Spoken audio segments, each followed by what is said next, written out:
अस्सलामुअलैकुम दोस्तों, welcome back to our channel find Urdu.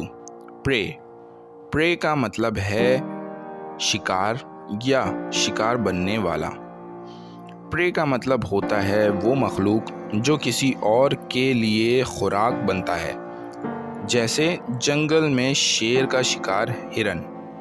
ये लफ्ज़ नेचुरल वर्ल्ड में हंटिंग और सर्वाइवल को रिप्रेजेंट करता है, लेकिन प्रे का मेटाफोरिकल मीनिंग भी होता है, जैसे जब कोई शख्स किसी फ्रॉड या अटैक का शिकार बन जाए।